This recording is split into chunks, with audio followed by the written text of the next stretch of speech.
कन्हैया मीना की पत्नी राजस्थान पुलिस में कांस्टेबल के पद पर तैनात थी। रोज सुबह वो अपने घर से निकलती है ड्यूटी के लिए, लेकिन इसका पति कन्हैया मीना अपनी पत्नी को जब फोन लगा रहा था तो फोन पर बातचीत नहीं हो पा रही थी।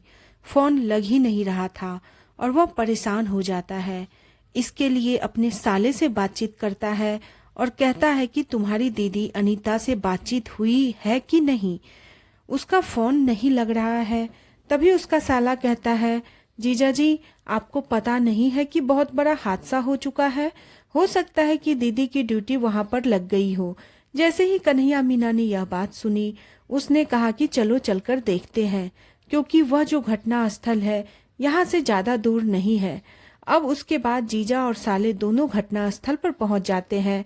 जो भी पुलिस वाली महिला वहां पर दिखाई दे रही थी, हर पुलिस वाली महिला के पास जाते हैं और जाकर ये देखने की कोशिश करते हैं कि ये पता करने की कोशिश करते हैं कि अनीता मीना कहीं यही तो नहीं है, कहीं उसकी कोई खबर लग जाए।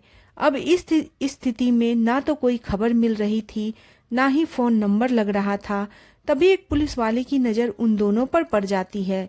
पुलिस वाला पूछता है कि क्या बात है, तुमको किसकी तलाश है, तुम किसे तलाश कर रहे हो। वो बताता है, मेरी जो पत्नी है अनीता मीना, वो राजस्थान पुलिस में तैनात है और वो मिल नहीं रही है। वो कहता है, यहाँ पर एक हादसा हुआ था और इस हादसे में कई लोग घायल भी हो गए हैं। कुछ पुलिस वाले उन घायलों को पहुंचाने के लिए हॉस्पिटल गए हैं, आपको वहां जाना चाहिए। जैसे ही वो हॉस्पिटल पहुंचता है, हॉस्पिटल जाने के बाद वहां भी कई पुलिस वाले अपने अपने लोगों की तलाश कर रहे होते हैं, लेकिन उसकी पत्नी वहां पर दिखाई नहीं देती है। आखिरकार वह थक कर जो घायल होते हैं उनके पास बैठ जाता है। उनमें अपनी पत्नी को तलाश करने की कोशिश करता है, वहां भी वो नहीं मिलती। अब किसी ने बताया कि जहाँ पे लाश रखा है तुम वहां जाकर देखो, कहीं वहां उसकी ड्यूटी लगी हो।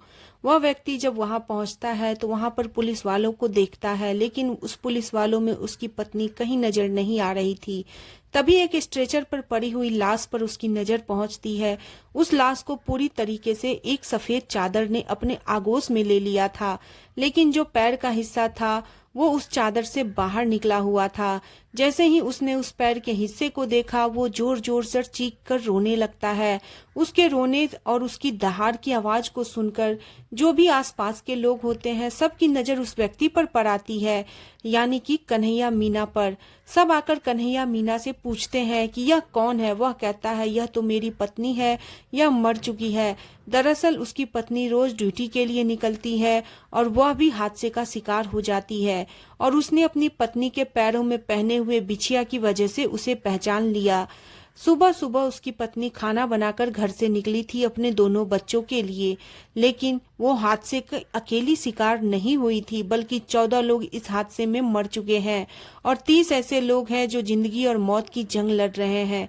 सोशल मीडिया के माध्यम से लोगों के पास ये बात पहुंचती है, उसे पता चलता है कि जिंदा लोगों की चिताएं जल रही होती है और जिंदा लोग, उसमें जिनका कोई कसूर नहीं था, इस हादसे में जो बेकसूर लोग थे वो मारे जाते हैं।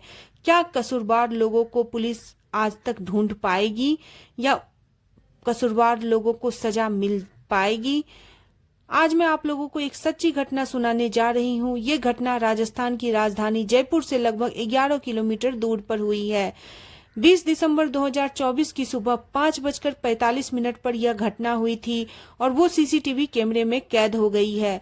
दरअसल अजमेर की तरफ से भारतीय पेट्रोलियम एलपीजी का एक टैंकर भरकर आ रहा था, जो जयपुर की तरफ उसे जाना था, और अचानक ही वो टर्न लेने लगता है और वो टर्न लेने की कोशिश ही कर रहा था कि उधर से एक ट्रक आ रही थी और सुबह 5:45 का समय हो रहा था।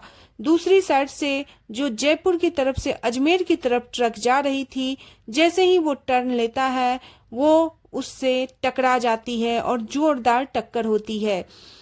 ट्रक में लगभग 5 नोजल होते हैं। एलपीजी टैंकर के 5 नोजल उस ट्रक के टक्कर लगने की वजह से टूट जाते हैं और जैसे ही वो टूटते हैं, जो गैस है उसके अंदर भरी हुई थी 18 टन गैस उसके अंदर भरी हुई थी और वो गैस एक साथ ही बाहर निकलती है। जैसे ही गैस बाहर निकलती है, गैस का हम कुछ गुना भाग करने की कोशिश करें तो जितने घरेलू सिलेंडर में गैस भरे जा सकते हैं, एक घरेलू सिलेंडर में लगभग 14 किलो 200 ग्राम के आसपास गैस आती है। 18 टन गैस जो टैंकर में थी, उसके हिसाब से 1267 घरेलू सिलेंडर में गैस भरी जा सकती थी। इतनी ज्यादा गैस उस टैंकर में थी जो एकदम से बाहर आ चुकी थी। लगभग 200 मीटर के दायरे में एक एक गोला सा बन जाता है और इस हादसे की गूंज उस इलाके में फैल जाती है। इस इलाके में फैलने के बाद उस 200 मीटर के एरिया में जितनी भी चीजें थी वो पूरी तरीके से जल चुकी थी, लेकिन 1 किलोमीटर तक इस हादसे की जो धमक थी वो सुनाई जा रही थी। 1 किलोमीटर के दायरे में जो भी एक वाहन से दूसरे वाहन, तीसरे वाहन आपस में लगे हुए थे, लगभग 40 ऐसे वाहन थे जो पूरी तरीके से जलकर राख हो चुके थे। कई वाहन तो ऐसे थे जो पूरी तरीके से पिघल कर ऐसी स्थिति में थे जो देखने के बाद लिक्विड दिख रहे थे। कोई बाइक पर था तो कोई उसी बाइक पर पूरी तरीके से जल चुका था, कोई रिक्शे पर था तो उसी रिक्शे पे कोई जल चुका था। राज्य सरकार और केंद्र सरकार ने मृतकों को पैसे देने की घोषणा की है, लेकिन कहा जाता है ना कि पैसा कभी भी इंसान की भरपाई नहीं कर सकता। जो इंसान चला जाता है, जो जिम्मेदारी उठाता है, उसके बाद परिवार कैसे चलेगा, परिवार के लोग कैसे जीते हैं, यह तो खैर वही बता सकता जिसके साथ यह सब हादसा होता है। एक कहावत बिल्कुल सही कहा गया है, जाके पैर न फटी बिवाई, वो क्या जाने पीर पड़ाई। इसलिए आगे भविष्य में कोई इस तरीके का हादसा न हो। भारत सरकार को और राज्य सरकार को इस हादसे से सबक लेना चाहिए और कोई न कोई सुरक्षा का इंतजाम करना ही करना चाहिए, क्योंकि ये जो घटना हुई है ये बहुत ही असहनीय और बहुत ही दुखदाई घटना है। इस कहानी को सुनाने का उद्देश्य मेरा किसी के मान सम्मान को ठेस पहुंचाना नहीं, किसी के दिल को दुखाना नहीं। मैं बस आप लोगों को जागरूक करना चाहती हूँ, आप लोगों को सतर्क करना चाहती हूँ। सतर्क रहे, सुरक्षित रहे। आप लोगों से मैं फिर मिलती हूँ एक नई सच्ची घटना के साथ, एक नई कहानी के साथ। तब तक के लिए धन्यवाद।